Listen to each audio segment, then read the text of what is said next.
Hey, what's up guys? This is Anthony from Anthony's Customs, and for this review, we are looking at the Marvel Legends Avengers Endgame, the Infinity Saga 2-pack of Thanos and Iron Man. This is the final 2-pack from the end of the movies, and I'm sure they're going to have more coming at some point anyway, but either way, this is like the ultimate 2-pack, and I have to say, I'm saying that not sarcastically, like this is a really good 2-pack in a lot of ways. There's a lot of stuff we need to talk about still. This is still going to be a review. I'm not just going to gush over how many pieces of plastic are in the box, but there is a good amount of stuff here, and it's done mostly really well. There's kind of a lot to talk about, so let's go ahead and get him off the stand and take a closer look.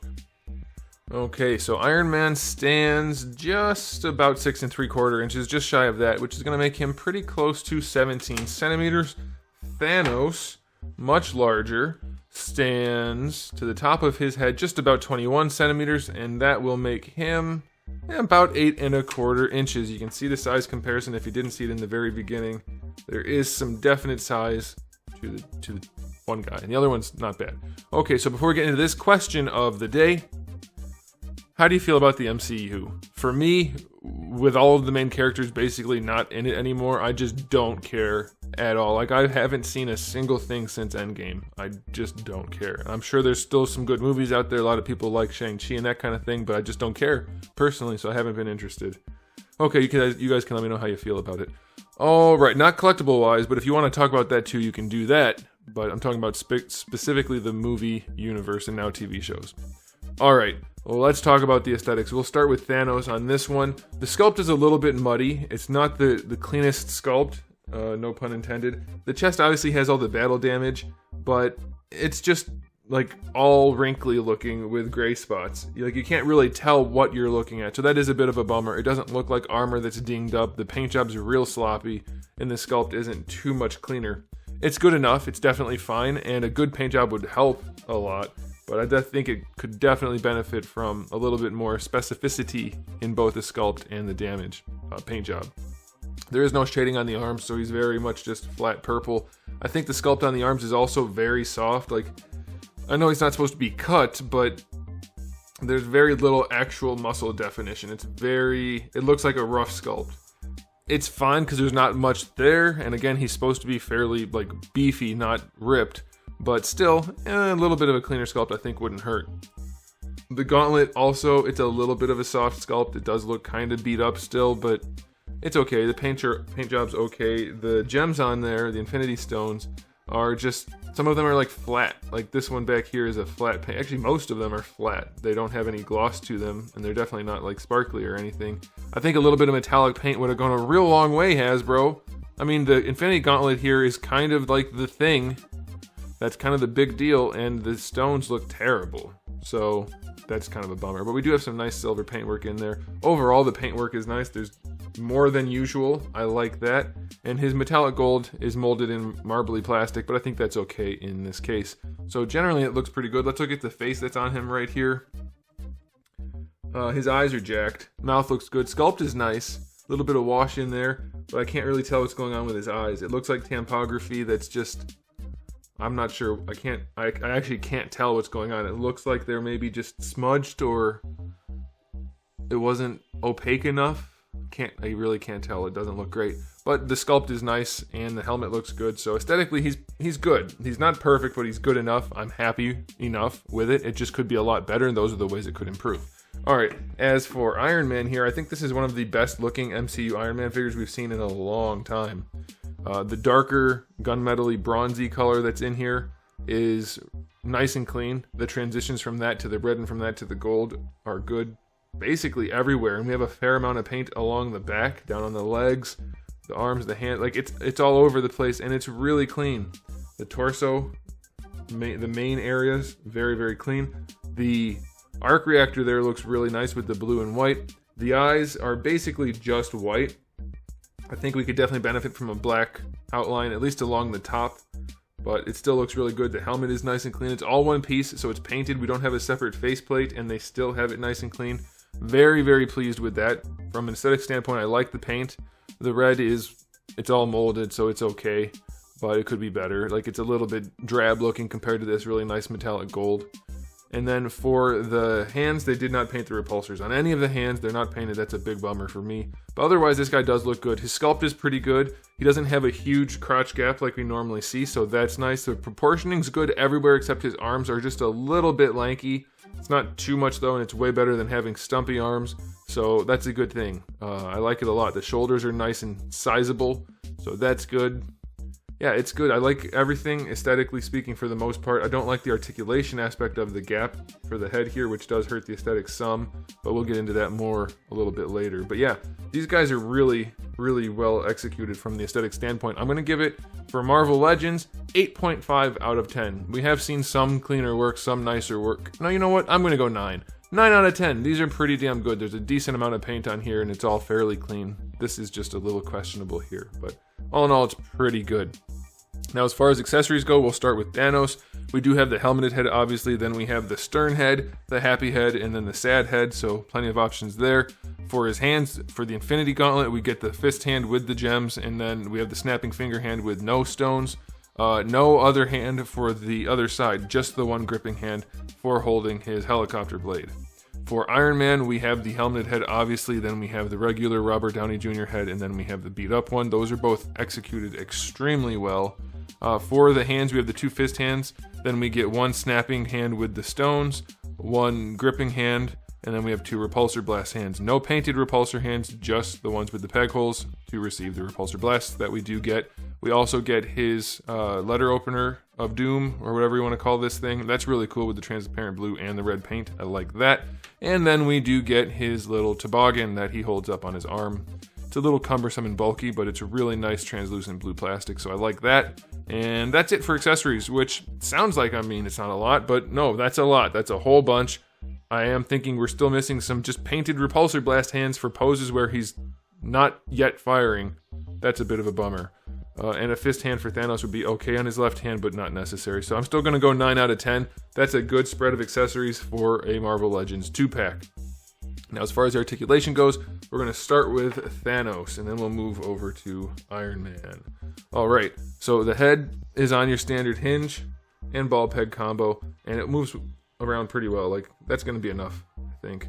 You do get a little bit of attitude on here, but because it's on the hinge, it's not as much as it would be with a double ball peg.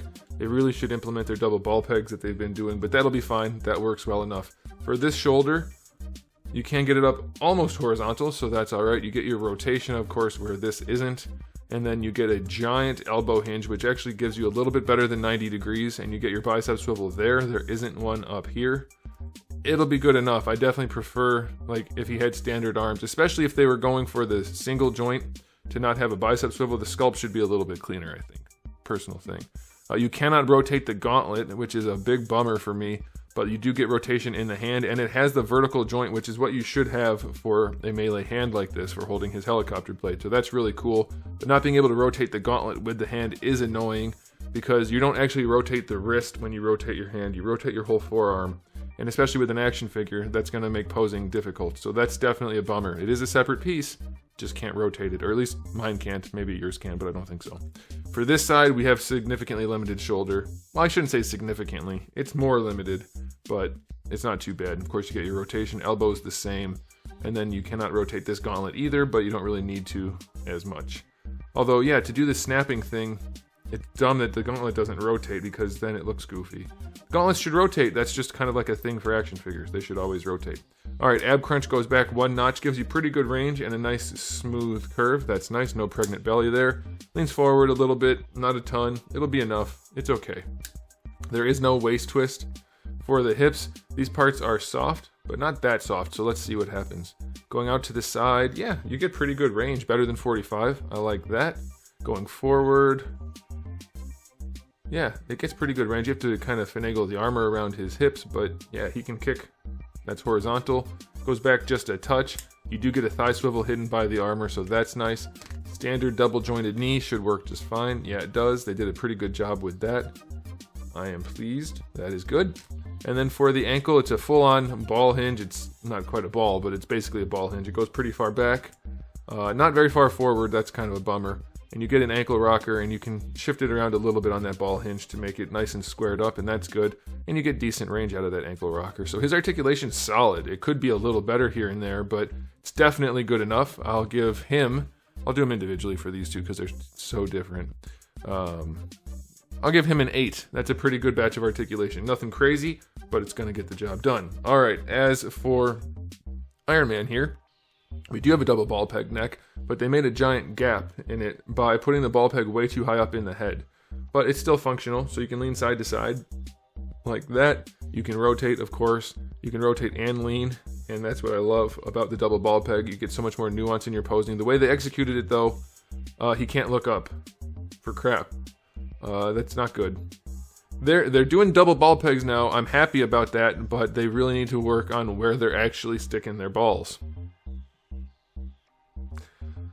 Because sometimes you just don't want them where they are, and they would work better if you put them somewhere else. So it could be better, but it does work. For the shoulders, of course, you get your full rotation. The hinge itself works just fine for all the people who say they can't make bigger shoulders, it would hurt the articulation. Incorrect. Not true. You can put on big shoulders and have perfectly good articulation. You just have to make the gap the same size as the shoulder, and it works. In fact, it can work better because you have a bigger ball, therefore you have more range to work, like the bicep going like this. You actually have more range, not less. Little shoulders put the bicep too close to the body, so this is good. They did a good job here. You do get your bicep swivel here. I don't love that there are big gaps going around there, but like where the bicep meets the shoulder, but it's not too bad. Like, it's fine. You won't really notice that too much. For the elbow, you get perfectly good range. It's a nice elbow. Looks pretty good. Wrists have a swivel and a hinge. The repulsor blasts do have an offset so that it works nicely in there, so that's good.